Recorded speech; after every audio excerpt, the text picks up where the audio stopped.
Welcome, everyone, to today's episode. And today I have a really special guest with me today that you're going to want to listen in closely to hear all about. She is a brand new author, and she has written a book not only about her story, but really painting a picture of hope for those who need and want to shine in your skin. So let me introduce you to Carollyne Fried. Hello, Carollyne. Hello, Lisa. Hi, everybody. So glad to have you on here today. So, Carollyne, I'm just going to share a little bit about the background, but ultimately, I'm going to get you to share more. And from what I know to be about you is that you are a passionate lover of Jesus and that you love life. And one thing you said that I want to ask you right off the bat, you said you are a productive mom.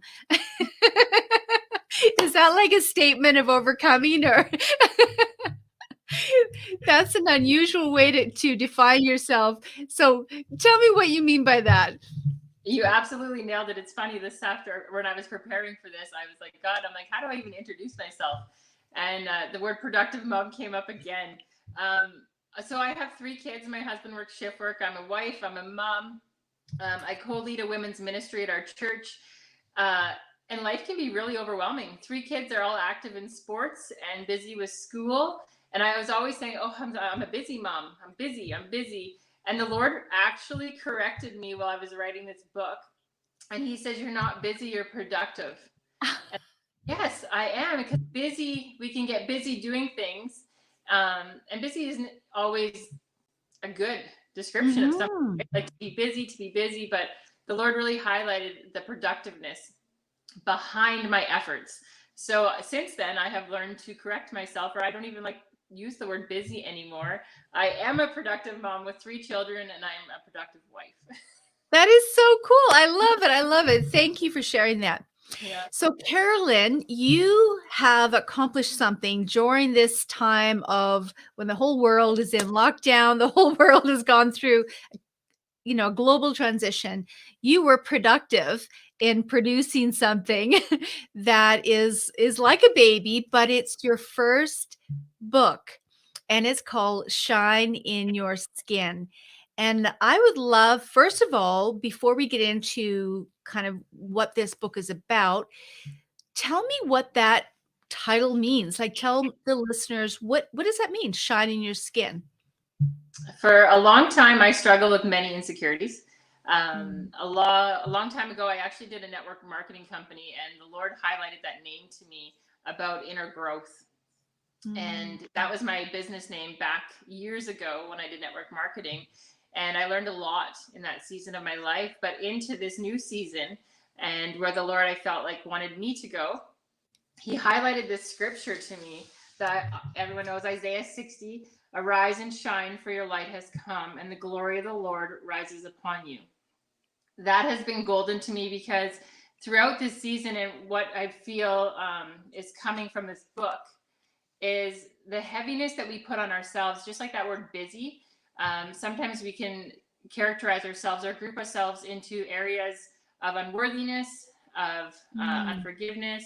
What it truly means to shine in your skin is honestly to believe that you were made for more, to believe Wow. that inside us can overcome anything. So it doesn't matter what our past is, what our obstacles were, or what they may be. We're able to shine and be a light for other people, because we can truly understand who we are and what we were made to do. That is so beautiful. So how did you come about to write this book? What was that process like for you? To be honest, it started a long time ago.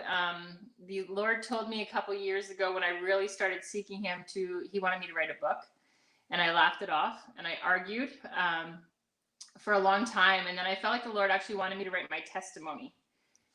So I just grabbed a notebook and I started writing a book. I think I had like 180 pages down, just handwritten, of Mhm. little notes and things I've overcome.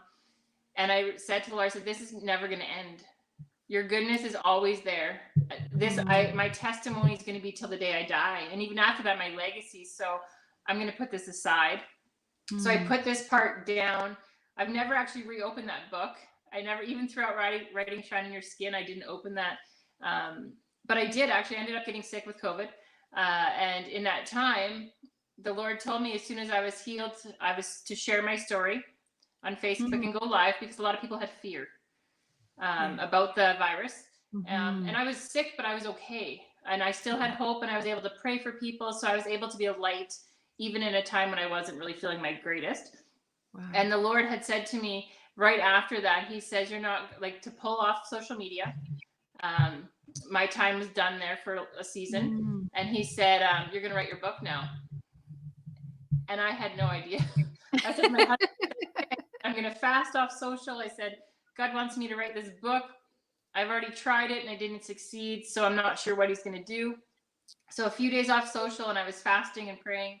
And I just sat down on my computer and I started to type. And to be really honest, the writing process came super easy. The whole book from start to finish took me about 2 months. Wow. So I just remained, I stayed off all signs of social media, and it was just a lot of family and a lot of time with God.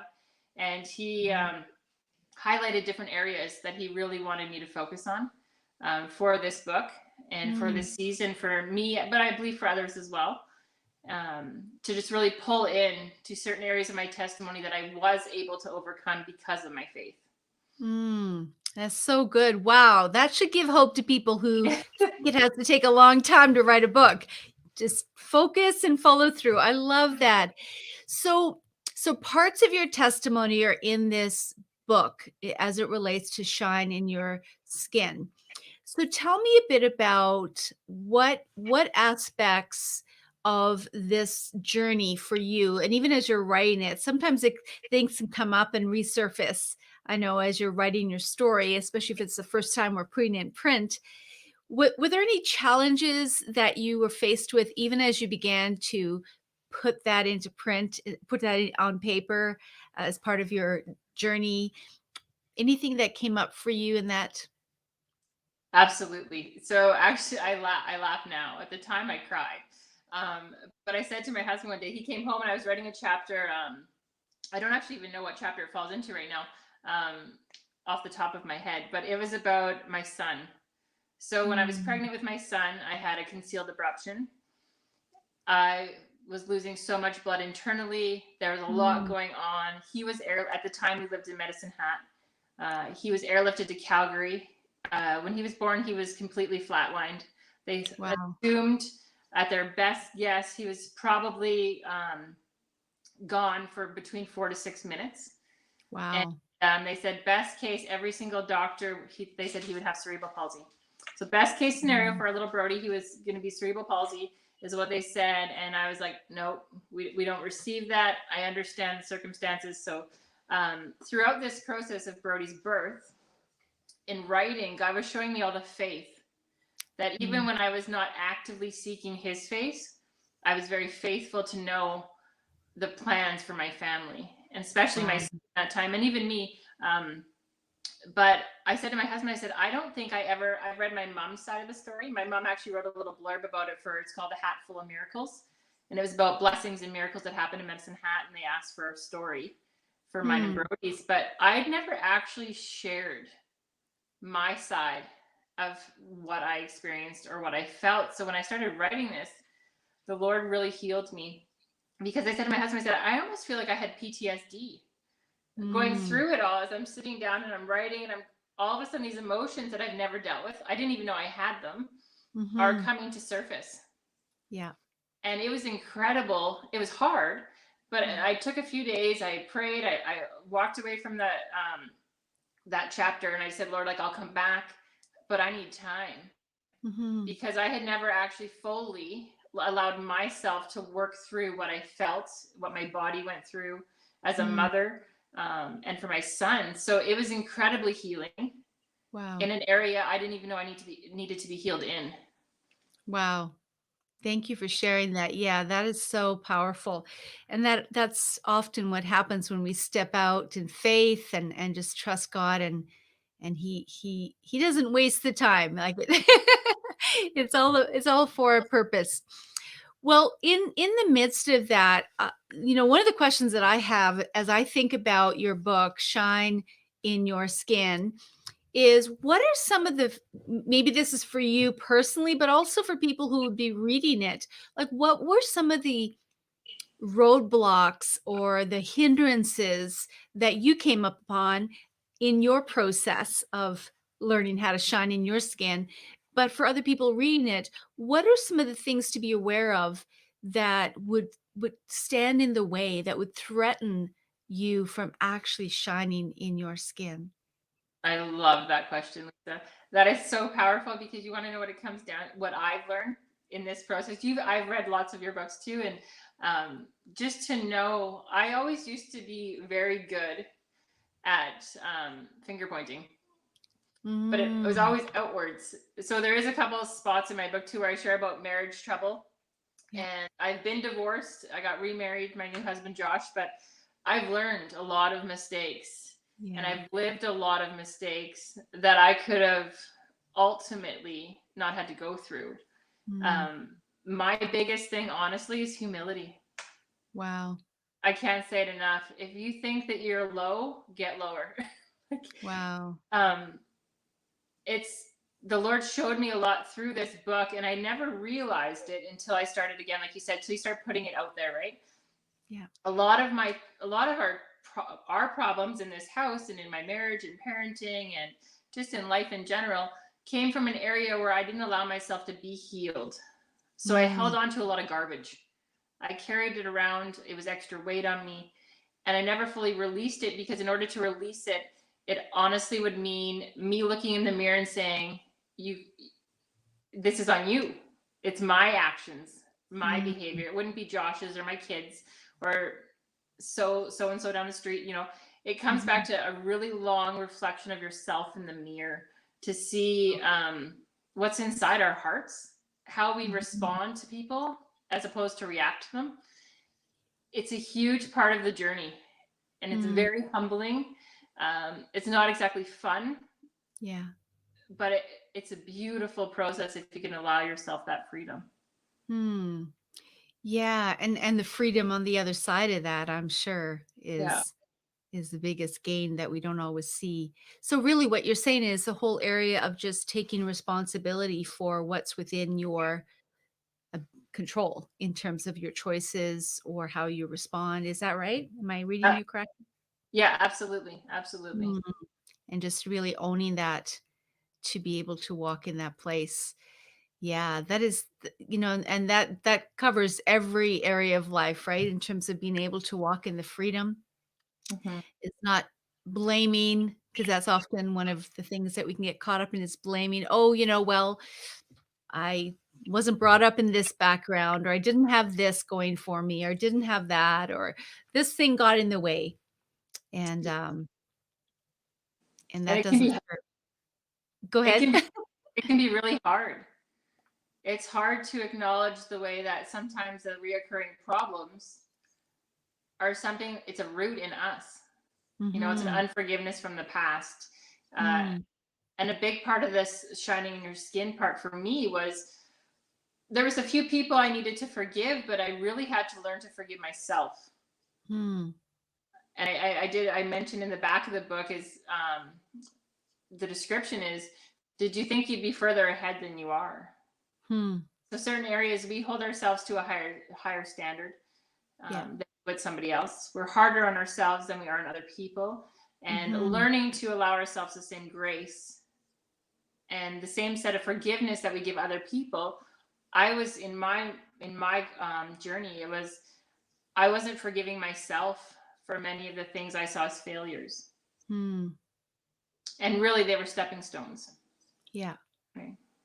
That is so, what comes to mind is a story. I know one of the things that when I was a young believer in my 20s, and I'm not going to go into my story, it's not about me, but it just reminds me of that because I remember praying, and I had forgiven my dad, and I just didn't have a good relationship with my dad growing up, and I had become a Christian, and I had been praying for God to provide because I was struggling making ends meet, going to university and working, and I'm like, God. And one day God just said to me, and at that point I had, even though I'd become a Christian, I didn't really have a relationship with my father, even though I had forgiven him over Yeah. the years. And God just said to me, so, well, I am trying to bless you. I am trying to provide for you, but you're not open to how I want to do it. Oh, And what it was my dad used to call me up after he had gone through a period of his own journey and he wanted to reconnect, and he's would call me up, and his way of showing love at that time, because he didn't know any other way, was, do you need any money? And I had already made a vow, say, no, I don't need anything from him. I can live life without him. I don't need his, because of other things that happened. And God just nailed me on it. He said, well, maybe if you were open, that maybe I want to bless you through that channel. And it was that step of, okay, I had to humble myself, talking about humility. I had to humble myself, ask for forgiveness from God, and then go to my father and say, actually, I do need money.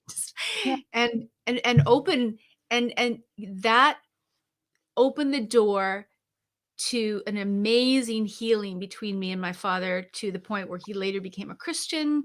And at the end of his life, we had such an amazing relationship that, that only God could have done. So it reminds me of that, but it had to take me owning the fact that I was actually responsible for the lack of relationship, but also the lack of what God wanted to do in my life. I was blocking it out of my own independence and pride, and all those things that get in the way. So humility is so important, and it shows up in different ways. Like the blocks show up in different ways. I Yeah. think So, for go key is ahead. that just because when I was in prayer before this, I kept hearing the word unworthy. And it Mm, was even after God's written this book. I would like to say I was a vessel, that's it. But so this book is written, it's in pre-order stage, and there's still times where the enemy tries to make you feel unworthy. mm, And even that feeling though of unworthiness, it's a root. So when yeah. you, as you're saying that too, part of shining is acknowledging we are worthy to be blessed. For Yeah. a long time I was the same way. I had a hard time to, I could ask for help from certain people or if I need stuff, but when people would just give, it would Yeah. make me very uncomfortable. And now when people give, I'm like, thank you, Jesus. Like we Yeah. just, we know, like even we're setting up to move. Our house is for sale. We don't know where we're going, but we've had a couple people, we just got a couple things given to us to help kind of make everything look put together. And my kids, even my son helped me this morning set up a table and stuff. And he's just like, thank you, Jesus. And I'm like, it's so important to realize it doesn't necessarily have to be the person. Mm-hmm. God can use anybody to bless you, but you have to be open to it. And a It's lot of so that true. openness comes from a place of understanding the acceptance of your worth. Mm-hmm.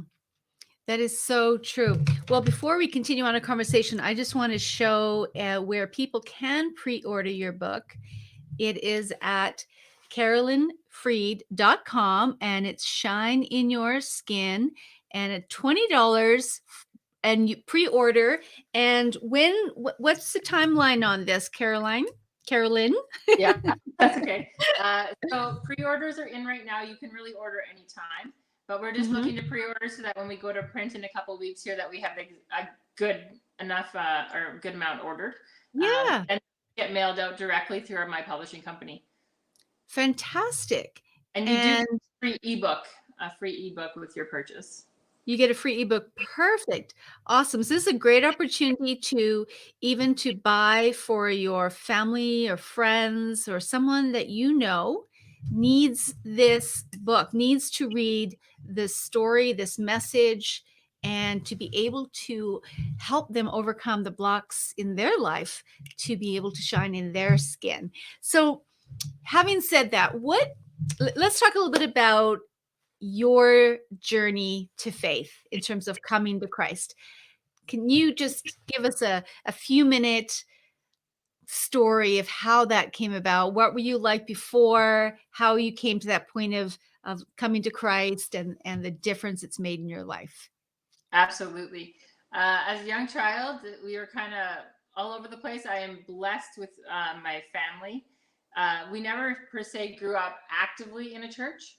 Mhm. There was a time I received the Lord at a Bible camp I went to with my girlfriend when I was Mm. younger.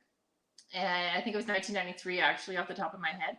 And yeah, I came home and I was super excited. And my mom's like, "That's really cool, great," you know. And then we kind of just continued on with life. Later on, super amazing. My mom gets impacted by the Lord and she Mhm. starts following him, and she's done amazing things for our family through this. And so since then, it was like come to church, and then I kind of went through a rough season where I didn't want to go to church. Friends, school, high school, we were Mhm. drinking, partying, kind of all over the place. I lived in a couple different cities, just working, raising up debt, did a few things. My dad was always there to bail me out. Um, but lifestyle before was very unstable. Mm. And so fast forward, I end up pregnant with my daughter, Brooklyn. A Mhm. gentleman I just met. I was 2 weeks into the relationship and pregnant. And I said, Mm. "Well, here it is." And I gave him a couple choices. My choice at the time, I was living in Calgary. I said, "I'm moving home to be with my parents. I'm moving into my Mhm. parents. I'll swallow the pill of pride, and I'm going back home because this is my responsibility." He Mm. did. He came. We gave it our best shot. We had Brody, and then our relationship was built on nothing, basically, Mm. other than the love for these children. So it, Yeah. it did fail. We Mhm. tried hard, but we weren't in love. So it Mhm. was, at that point, I was back following, trying to find God in the midst of my turmoil and chaos. Yeah. He was doing the same, but it was we didn't have the foundation, and I can see that clear as day now. I share a bit about that in my book, but that's a whole other story. Yeah. So we divorce, go separate ways. I've got the kids, and shortly after, I'm actively seeking the Lord at that point in my life, and I Yeah. felt like it was because I felt like I was at rock bottom. Yeah. There, it's like people always say, it's like you don't need him until you're there, Yeah. and again, that was kind of just like a little season for me. It didn't stay. It really didn't stay. I had my mom, my nana was praying for us. Fast forward, I'm remarried. I'm pregnant. My husband gets a job in Edmonton, and we ended up moving 6 hours away from our whole entire family. Mm. And I knew without a shadow of doubt that God was repositioning our family. Mm. It was a fresh start. It was we had to go. I would have never thought ever that I would have left Medicine Hat, either to Josh. Mm. And I look back now, and it was a total setup. I came Wow. here, moved to Spruce Grove, and my neighbors, Christian, were praying for me, praying for my family. I ended up attending a couple different churches until I found where I needed to be. But really, Mm. that move, that separation that had me on my own, I found God again. Cool. And it's amazing. It's amazing. So since Mhm. I've been up here, rededicated my life, I've been water baptized, I've been to school, and my faith from that point on, I would say about 6 years ago, is my active faith, I would say. Wow. Wow. I love it. I love how God redeems the life that we live to bring it into focus. So, if you were to say one thing to those who would read your book, what is the biggest takeaway you want them to have from reading your book? I want them to know that it doesn't matter where they see themselves at that moment. God's plans and purpose is already written for their life. That Mm. there's a far greater destiny for them and for their future than what the enemy is trying to show them. Wow. That is so beautiful. Well, I can't wait to get my copy, and I want to encourage everyone. Thank you so much, Carolyn, for coming on today, and congratulations on your first book. I believe it's going to be the first of many.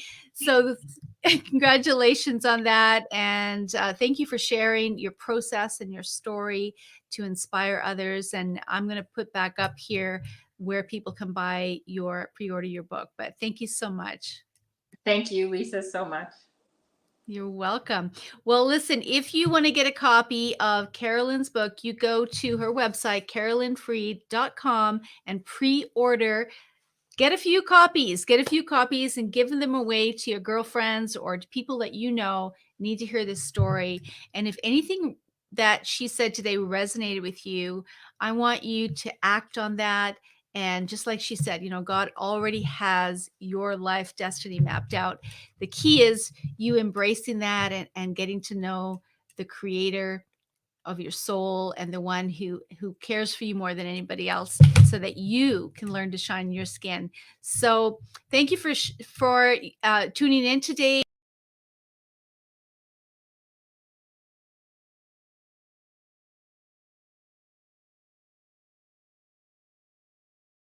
If you're back on Facebook. I think you are you back on Facebook? Oh, yeah. Oh, yes. Yeah.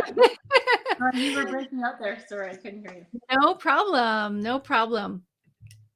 All right. Well, thank you everyone for tuning in today. And those of you watching the replay, make sure that you share this and give some likes and love to Carolyn on her new book. And stay tuned for more episodes of really showcasing kingdom women who are getting their story out there and their voice heard, so that you can know that there is a God who cares for you and who wants to know you and wants to be known by you. And he has so many good gifts to give to you. And he is a God of hope, a God of peace, and a God of transformation. No matter what you're going through, he has a solution that will help you and overcome and will make your life much more better than you ever could imagine, of freedom and truth. So thank you everyone for tuning in today. We look forward to seeing you next time.